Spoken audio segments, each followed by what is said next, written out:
നമസ്കാരം. കേരള ഹൈക്കോടതിയുടെ ഒരു സുപ്രധാന നടപടി കേരളത്തിലെ ആരോഗ്യ മേഖലയിൽ വലിയൊരു മാറ്റത്തിന് കാരണമാകുകയാണ്. സ്വകാര്യ ആശുപത്രികൾക്ക് തിരിച്ചടിയായി മാറിയ ഈ വിധി വളരെയധികം സ്വാഗതാർഹമാകുകയാണ്.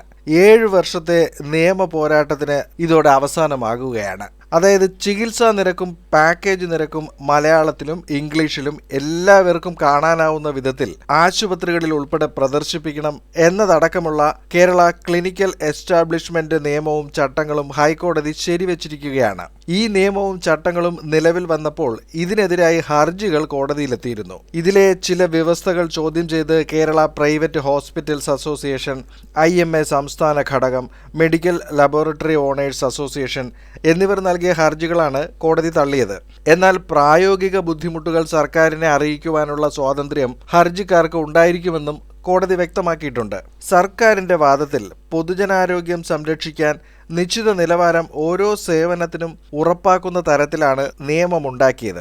രജിസ്ട്രേഷൻ ഉൾപ്പെടെയുള്ള കാര്യങ്ങൾ ഇതിൽ ഉൾപ്പെടുന്നു. പൊതുജനാരോഗ്യവും രോഗികളുടെ സുരക്ഷയും ഉറപ്പാക്കുവാനാണ് നിയമം പാസാക്കിയതെന്നും ധാർമ്മിക നിലവാരം ഉൾപ്പെടെയുള്ളവ കണക്കിലെടുത്തുള്ള സുതാര്യമായ നടപടികളാണ് ഈ നിയമത്തിൽ ഉൾപ്പെടുത്തിയിട്ടുള്ളതെന്ന് സർക്കാർ വ്യക്തമാക്കി. എന്നാൽ ഫീസ് നിരക്ക്, പാക്കേജ് നിരക്ക് എന്നിവയെപ്പറ്റി നിർവചിച്ചിട്ടില്ലെന്നും അധികൃതർക്ക് ഇതിന്മേൽ നിയന്ത്രണമില്ലാത്ത അധികാരമാണ് നൽകുന്നതെന്നും ഹർജിക്കാർ വാദിച്ചു. ഏകപക്ഷീയമായ അധികാരമാണ് ഇതിലൂടെ അധികൃതർക്ക് ലഭിക്കുന്നത്. എന്നാൽ ഇതിലൊന്നും ന്യായമല്ലാത്ത നടപടികൾ ചൂണ്ടിക്കാണിക്കുവാൻ ഹർജിക്കാർക്ക് കഴിഞ്ഞിട്ടില്ലെന്നും കോടതി നിരീക്ഷിച്ചു. ഓരോ സേവനത്തിന്റെയും ഫീസ് നിരക്ക് മലയാളത്തിലും ഇംഗ്ലീഷിലും പ്രസിദ്ധീകരിക്കണമെന്ന് നിയമത്തിൽ പറയുന്നതിൽ ഒരു തെറ്റും കാണുന്നില്ല. ആശുപത്രികളുടെ രജിസ്ട്രേഷൻ റദ്ദാക്കുന്നതിൽ കൃത്യമായ നടപടിക്രമങ്ങൾ ഈ നിയമത്തിലുണ്ട്. ഹൈക്കോടതി അനുകൂല നിലപാട് എടുത്തതോടെ ആശുപത്രികളുടെ രജിസ്ട്രേഷൻ ഉൾപ്പെടെയുള്ള നടപടികൾ വേഗത്തിലാക്കുവാൻ Kerala council for clinical establishment തീരുമാനിച്ചിരിക്കുകയാണ്. ഇപ്പോൾ സർക്കാർ ആശുപത്രികൾ ഉൾപ്പെടെ 70% ആശുപത്രികൾ രജിസ്റ്റർ ചെയ്തിട്ടുണ്ട്. സർക്കാർ മേഖലയിൽ 3898 ആശുപത്രികളും സ്വകാര്യ മേഖലയിൽ 9486 ആശുപത്രികളും രജിസ്റ്റർ ചെയ്തിട്ടുണ്ട്. ബാക്കിയുള്ളവയുടെ രജിസ്ട്രേഷൻ നടപടികൾ ഊർജിതമാക്കുകയാണ്. രജിസ്ട്രേഷൻ തീയതി പ്രഖ്യാപിച്ചാൽ ആശുപത്രികൾക്ക് ആ സമയത്ത് തന്നെ അത് നടത്തേണ്ടി വരും. അല്ലെങ്കിൽ 50,000 മുതൽ 5 ലക്ഷം വരെ പിഴ നൽകേണ്ടി വരും.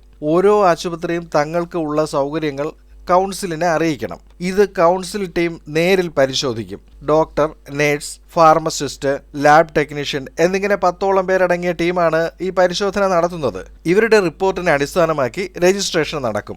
ഇതിനു പിന്നാലെ ചികിത്സാ നിരക്കുകൾ നിശ്ചയിക്കുവാനുള്ള നിർദ്ദേശം നൽകും. ഈ നിരക്ക് ആശുപത്രികൾ സ്വന്തമായി നിശ്ചയിച്ച് കൗൺസിലിനെ അറിയിക്കും.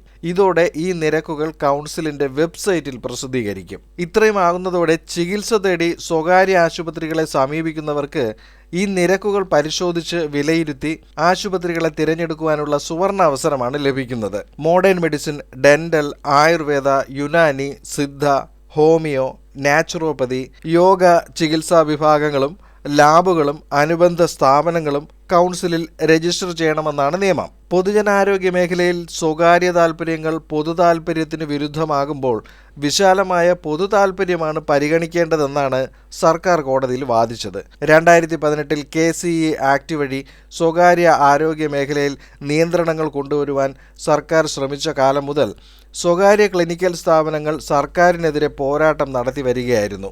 ഇന്ന് കേരളത്തിലെമ്പാടും നടക്കുന്ന വ്യാജ ചികിത്സകളും മറ്റു മെഡിക്കൽ കൊള്ളയും കാരണം പൊതുജനങ്ങൾ നട്ടം തിരിയുകയാണ്. യോഗ്യതയില്ലാത്തവർ നടത്തുന്ന ചികിത്സകൾ കാരണം നിരവധി രോഗികൾ മരണപ്പെടുന്ന അവസ്ഥയുണ്ടായതും ഈ വിധിയുടെ പശ്ചാത്തലത്തിൽ പ്രാധാന്യമർഹിക്കുന്ന കാര്യമാണ്. ഏറ്റവും അടുത്തായി വയറിലെ കൊഴുപ്പ് നീക്കൽ ചികിത്സ നടത്തി ജീവൻ തന്നെ അപകടത്തിലായ യുവതിയുടെ അവസ്ഥയുൾപ്പെടെ എത്രയോ വാർത്തകൾ പുറത്തു വന്നിരുന്നു. മുൻകൂട്ടി അറിയാതെ കൊള്ള നിരക്കുകൾ ബില്ലിൽ വരുമ്പോൾ മാത്രമേ രോഗികൾ തങ്ങൾ അകപ്പെട്ട കെണിയെക്കുറിച്ച് അറിയുന്നുള്ളൂ. ആധുനിക കാലത്ത് കൂണുകൾ പോലെ മുളച്ചുപൊന്തുന്ന ആരോഗ്യ മേഖലയിലെ സ്ഥാപനങ്ങളെല്ലാം നിയമാനുസൃതമായ ചട്ടക്കൂടിനുള്ളിൽ പ്രവർത്തിക്കേണ്ടത് തന്നെയാണ്. വൻകിട കോർപ്പറേറ്റ് ഭീമന്മാർ ആശുപത്രി രംഗത്ത് നടത്തുന്ന നിക്ഷേപങ്ങളും ഏറ്റെടുക്കലുകളും ഉൾപ്പെടെയുള്ള കാര്യങ്ങളെയും കോടതി വിധി സ്വാധീനിക്കും. ചികിത്സാ നിരക്കുകൾ പരസ്യമാക്കുന്നതിലൂടെ പൊതുജനങ്ങൾക്ക് ആശുപത്രികളിൽ കൂടുതൽ വിശ്വാസ്യത കൈവരുവാനും ഇടയാക്കുകയാണ്. ആതുര സേവനം എന്നത് ഒരു ബിസിനസ്സായി കാണുന്നവർക്കാണ് ഈ നിയമം ഇരുട്ടടിയാകുന്നത്. മെച്ചപ്പെട്ട ചികിത്സ ന്യായമായ നിരക്കിൽ ലഭിക്കുന്നയിടത്തേക്ക് ജനം ഓടിയെത്തുമെന്നതും ഒരു യാഥാർത്ഥ്യമാണ്. സർക്കാർ ഈ തീരുമാനങ്ങൾ സുതാര്യതയോടെ എത്രയും വേഗം നടപ്പിലാക്കട്ടെ എന്ന് ആശംസിക്കുകയാണ്. മറ്റൊരു വാർത്താവിശേഷവുമായി വീണ്ടും അടുത്ത വീഡിയോയിൽ കാണാം.